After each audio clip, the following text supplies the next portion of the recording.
Madami tayong leftover na isda from yesterday, no? So, meron tayong bangus sa tilapia. Pinirito na siya. So, gagataan na lang natin, no? Lalagyan natin ng pechay. So, madali lang tong ating recipe. So, stay tuned. So, may mainit na tayong kawali. Maglagay lang tayo ng cooking oil. Start na tayo mag-isa. Start ko na sa luya.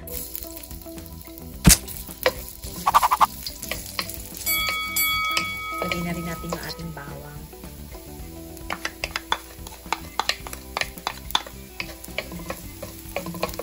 Gusto ko yung luto yung garlic, no? Kasi mas nagpo-produce siya ng oil.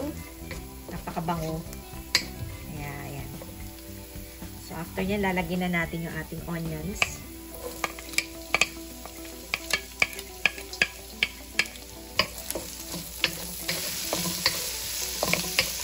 Tapos yan, lalagay ko ng ating isda.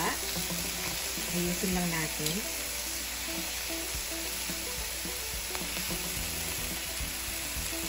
Isama na natin yung ating bangus saka yung ating tilapia. Tapos lalagay na natin yung gata. Meron tayong 1.5 tasa na gata. Ayan.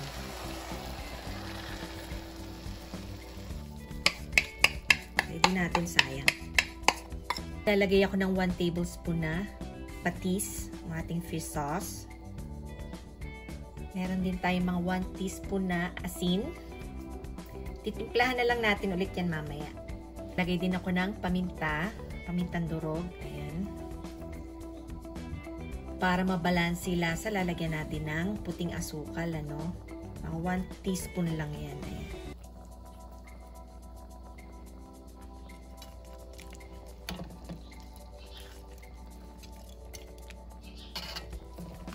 Bango. Balik natin. Pan lang natin. Ayan. Lutuin natin siguro mga kahit na 10 minutes muna. I-check natin mamaya-maya. Ayan. Meron din tayong pechay. Cut ko lang yung dulo. Hugasan lang natin mabuti.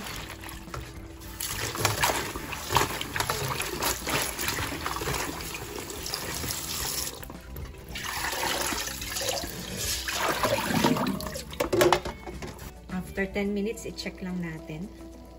Napakabango. Balik ka rin natin.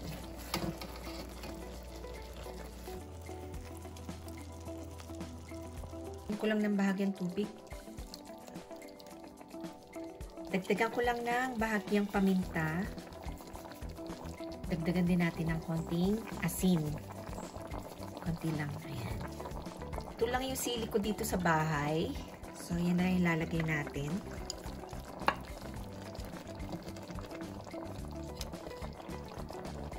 Kinat ko na yung siling pangsigang para medyo may anghang siya. Ayan. After nyan, maaari na natin ilagay yung ating pechay. Dahan-dahan lang natin ihahalo yung ating pechay para hindi madurog yung ating isda. Ayan, malapit na maluto to. Ayan, napakadali lang lutuin. Sarap ito.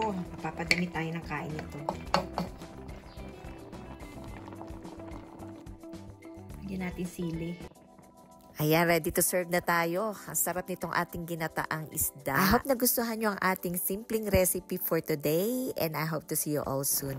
Bye for now!